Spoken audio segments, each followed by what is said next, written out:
Hello my friends, welcome back to Garhdo Goes Geek. Today I'm just going to give you another little review for something completely unexpected and something a bit different to what we normally talk about.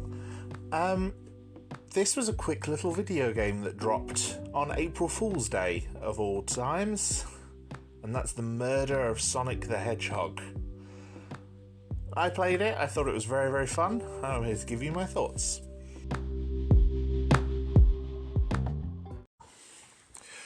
So, quickly, for anyone who doesn't know, and anyone who doesn't follow Sonic the Hedgehog's social media, firstly, go and do it. Sonic the Hedgehog has one of the best social media teams working.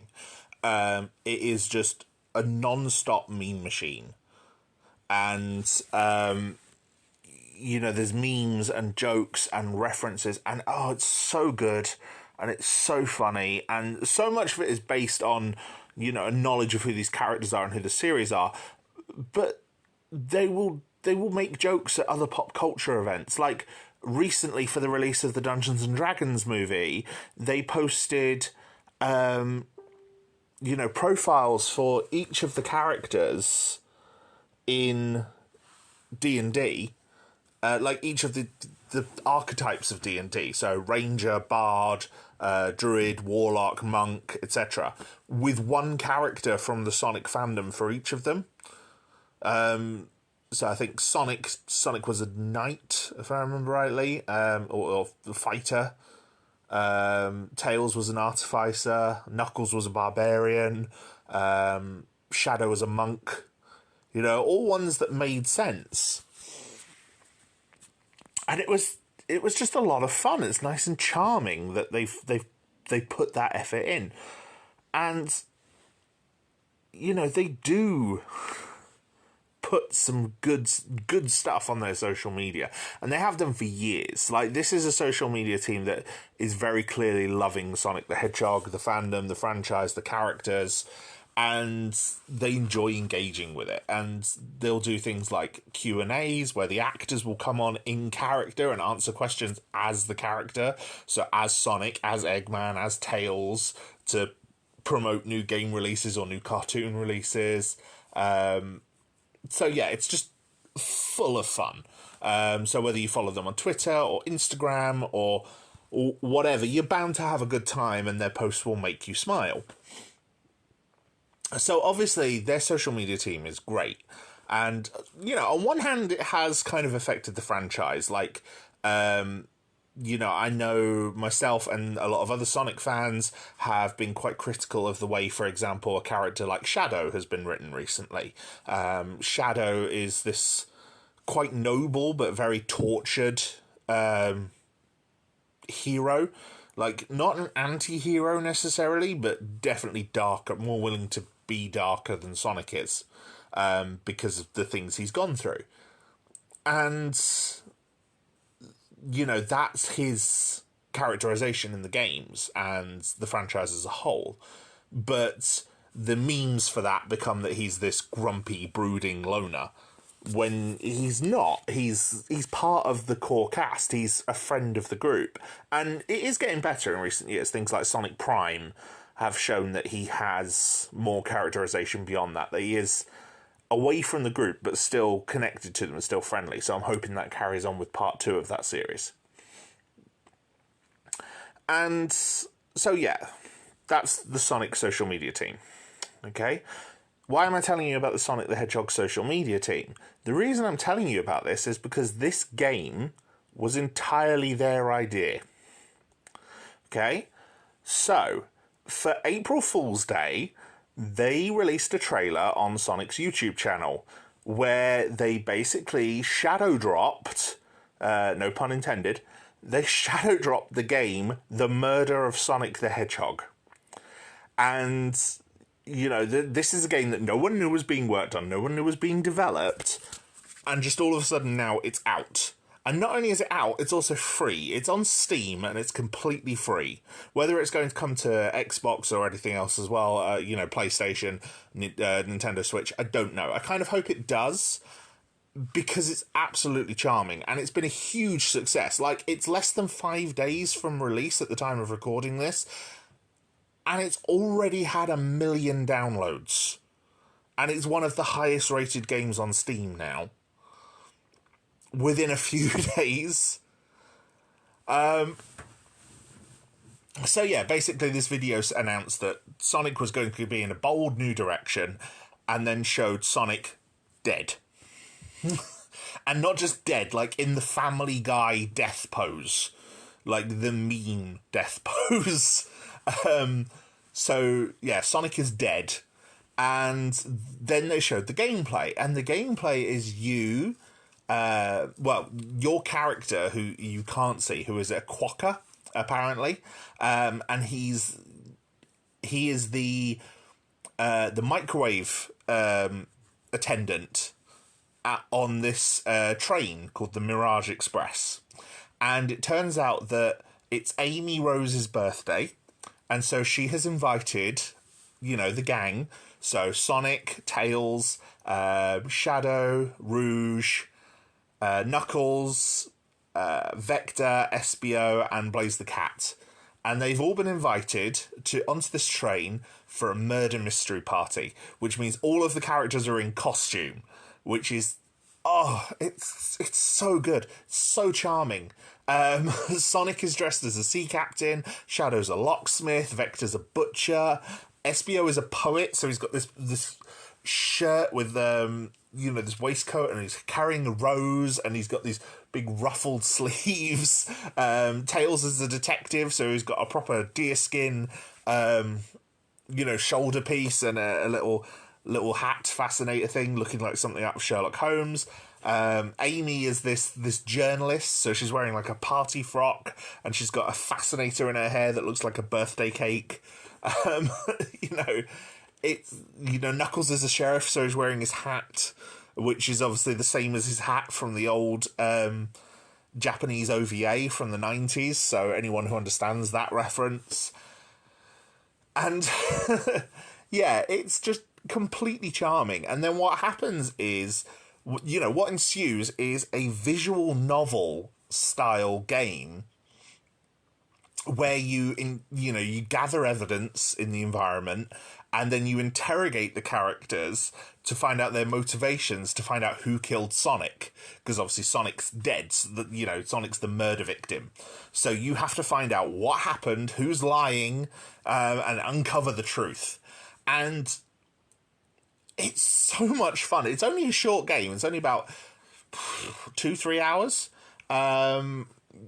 There are some more extended gameplay, like endless runner gameplay sections that are done in an isometric viewpoint, with sprites that can be a bit tricky. Like, they're not overly hard, but I was banging my head on one of them, like one of the final ones, for a long time, until I found out there were accessibility options. So then I just turned the pitfalls off and I was fine. And the accessibility options are all sorts of things, like you can turn the pitfalls off, decrease the ring count, decrease the speed, and turn invincibility on, which means that no matter what your skill level is, you can play this game and finish it. Like, this is a game designed that kids can enjoy it. It's very much introduction to visual novels, but if you get something wrong, Tails will guide you through it. If you get the think sections, the endless runner sections, wrong, you can set the accessibility. But yeah, so you're interrogating people, and like I said, it's not a complicated mystery. It does, you have a clear objective in each car of the train that you're in. Which characters you have to interrogate and what story you're trying to ascertain. And all the evidence will be in that area, up until the big final reveal of who the murderer actually is. And then there's more to it than that. And yeah, like I said, these endless runner sections are called Think. And basically you have to complete these endless runner sections for your character, who you can name yourself, but I think the default name is Barry, according to the trailer. So you have these think sections so that Barry can put his thoughts in order to present the evidence.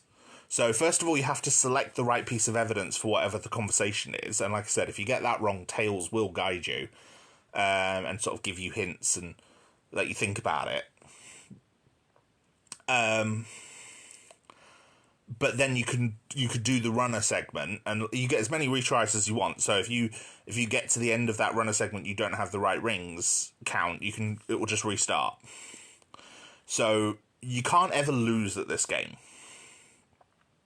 which I think is also very important, because there's a lot of Sonic fans who maybe haven't played a visual novel before, and there's a lot of kids who probably would have never played a visual novel before, and then there's also visual novel fans who might never have played an Endless Runner style Sonic game. So it's got a nice balance, and like, I was playing this with my kids. Like, my kids are all Sonic fans as well. We sat and watched it, we were guiding through it, and even my 6-year-old was getting involved in the mystery and trying to work out the story and piecing things together and helping us construct the argument and guessing about who the murderer was. So it's a lot of fun. Like, I'd have paid for this game. This game was free.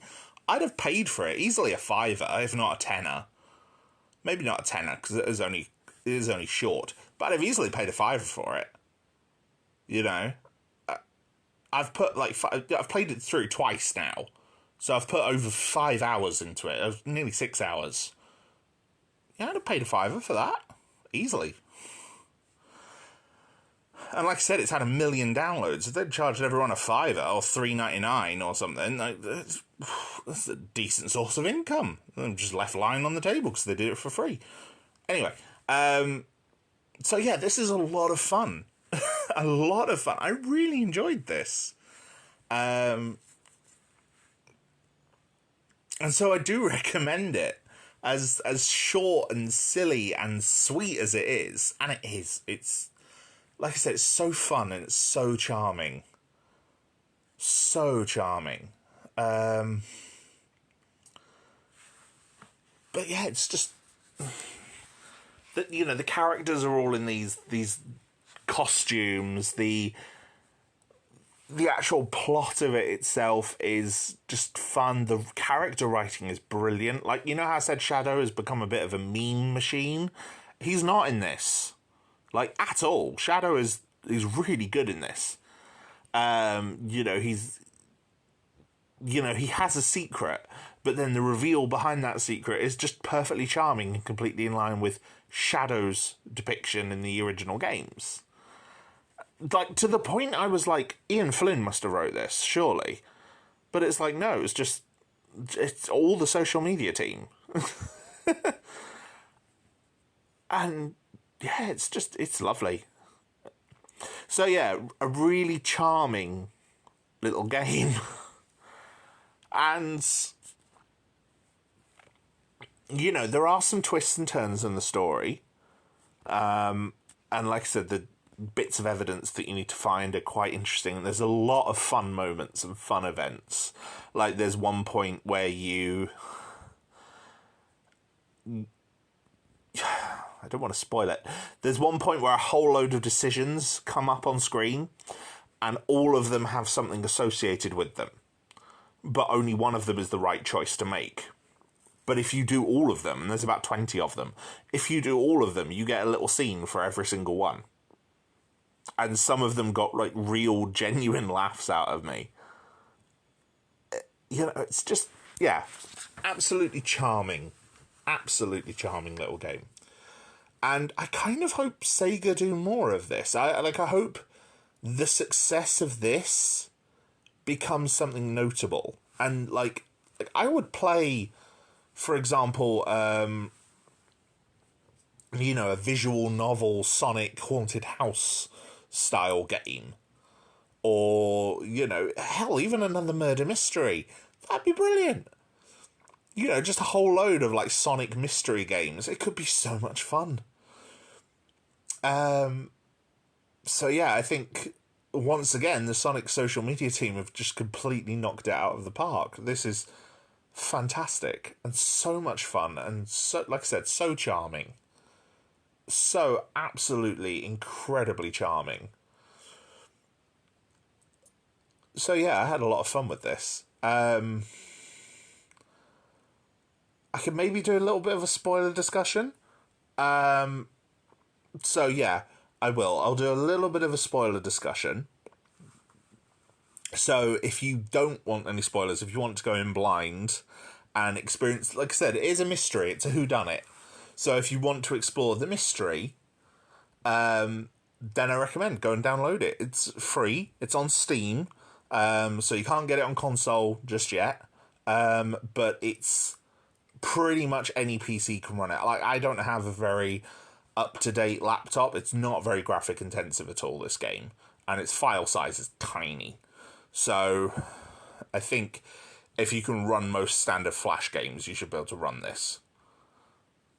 So yeah, go and try it. Go and try it. I think you'll enjoy it.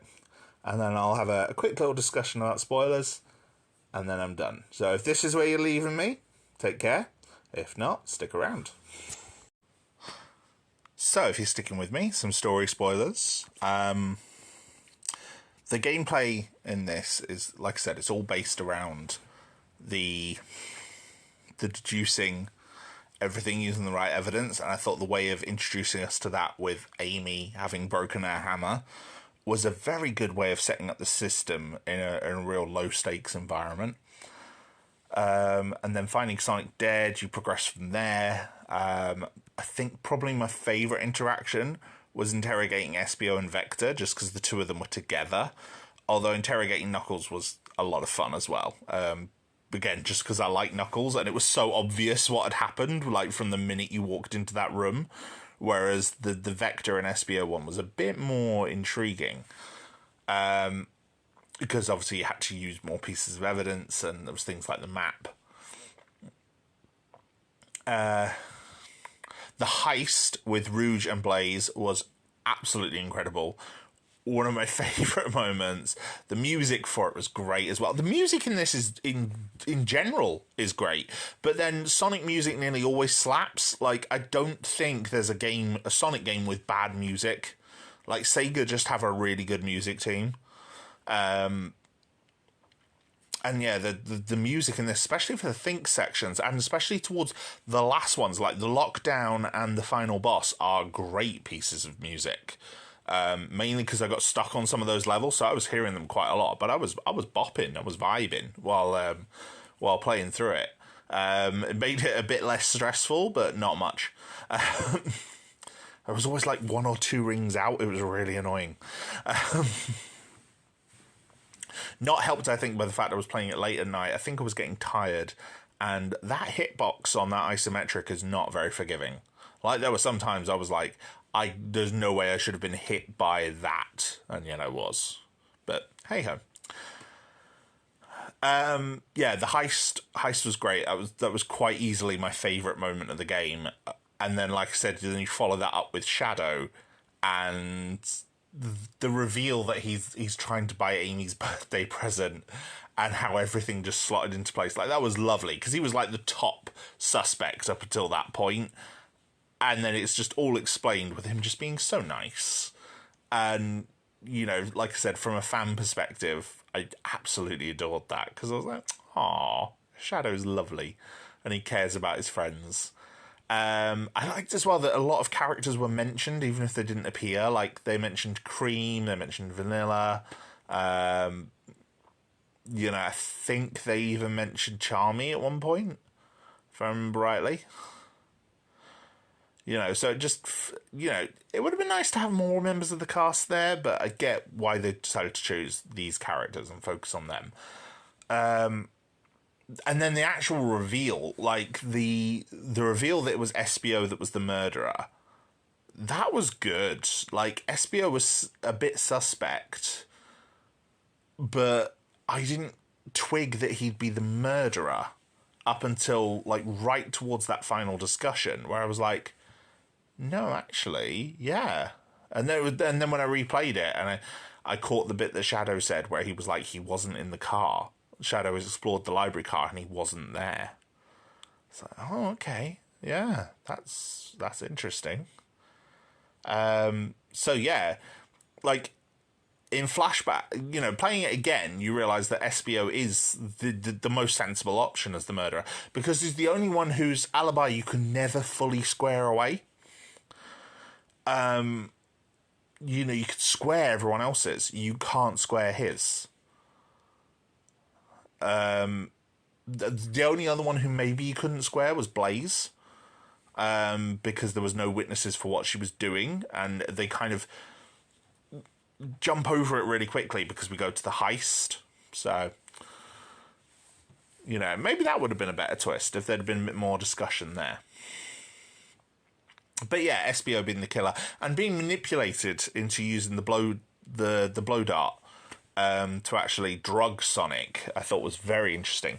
And then the reveal that the train was a badnik, and that all the trains are badniks, and that it's taking them to Eggman, and yeah, that was fun. That was fun. That was a really good twist, and just helped extend the game. You know, because I thought, oh, we're getting to the end of the mystery, the game's going to be over. And then, no, and then the gameplay becomes the endless runner sections rather than the conversation. Almost like all the think pieces were training you to an actual Sonic finale, which was interesting, you know, and made it more of a Sonic game rather than rather than a visual novel. But I don't know. I think because I was enjoying the visual novel element so much and enjoying it a lot more than the endless runner sections. I don't know. Maybe. I mean, it made sense. It made total sense for what it was. And, you know, the lockdown when you're running through the train, breaking all the doors with Sonic, that was good. And I like that the sprites changed to reflect Sonic in his costume, because now it's Sonic. It's not you playing your think gear. It's like, no, you're actually controlling Sonic now. And I thought that was fun and quite sweet. And, you know, the twist was just nice as well. Like, the train is behaving poorly, but you understand why it's doing it. And it's kind of sad. And there's something a bit tragic about it. Like, the reason why it's upset. And I like that sort of tragedy in these stories. Like, I really do. There's been a few Sonic stories that have done, you know, the tragic badnik. You know, it's a bit of a trope in fiction, isn't it? You know, they're doing something villainous for the wrong reason, and with it being a robot and it's just being confused by its programming. Yeah, I liked it. It was sweet. And yeah, like I said, the music was good. The gameplay was decent. Like I said, there's some bits on that isometric that I think are a bit too hard, a bit too unforgiving. Turning the pitfalls off on that final boss really helps. Like, there were some bits you just couldn't get those rings if you had to deal with the jumps as well. Well, if you could, I'd be surprised. I really struggled. Really, really struggled. Like, even if you missed everything, you had to collect almost every ring you ran past. For that final one, that 100 ring one, I was on that for ages until I realized I could set the accessibility. Like, that was the one I set the accessibility on, because I'd done all the rest, even though some of them I banged my head against a wall. So I'm glad that accessibility option was there. And, you know, I wanted the end of the story. I didn't care. It was, by this point, it was like 3 a.m. It was late, and I really needed a wee, and I couldn't pause it. In fact, it was only me thinking, oh, sod it, I'll redo it tomorrow, and clicking escape that the actual option menu came up, and I was like, oh, no. So, and that's when I saw that I could set the accessibility. So, hey-ho, we live and learn. But yeah, it's a fun little game. I enjoyed it. And like I said, I think all the characters were well written. I think the designs were brilliant. And I'd really like to see more Sonic done in this style. Like, there were elements of this type of storytelling on some of the old handheld games for Sonic as well, like Sonic Battles story mode on the GBA, and the story modes for Sonic Colors on the DS. Both had this sort of storytelling where you had, you know, the characters would pop up and you'd run through the conversation, not quite in a visual novel way. You know, you weren't interacting with the backgrounds or anything like that. But in terms of how the characters would appear as, like, talking heads and then actually react to things you were saying, and their sprites would change. So that was quite fun. It's because it's like it still felt like Sonic, because I've seen that sort of gameplay in Sonic games before. So that was fun. But yeah, Sonic is just continuing his forward momentum. You know, gotta go fast to just keep improving and keep being better. And I'm just astounded, you know, between the Sonic films, then Sonic Prime, then Sonic Frontiers, which, yeah, I've still not got around to playing yet, but by all accounts is amazing. And which is also now getting DLC, which makes me want to play even more.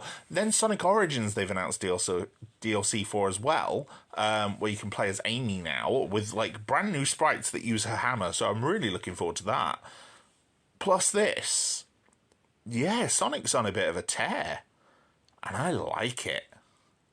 Like, I really like it. So here's hoping we get more. So yeah, if you played it, what did you think about it? I'd love to know. If everyone enjoyed it as much as I did. Did you all guess that Espio was the murderer? Like I said, it got to the ending and I was really struggling to think who the murderer could possibly be. Like I said, in retrospect, Espio would be obvious, but like I said, we never really got Blaze's alibi, so I was intrigued whether it could be her, to be honest. So yeah. Let me know what you think. And in the meantime, you all look after yourselves. Treat yourself with kindness, because you deserve it. Look after your mental and physical health. And until next time, take care.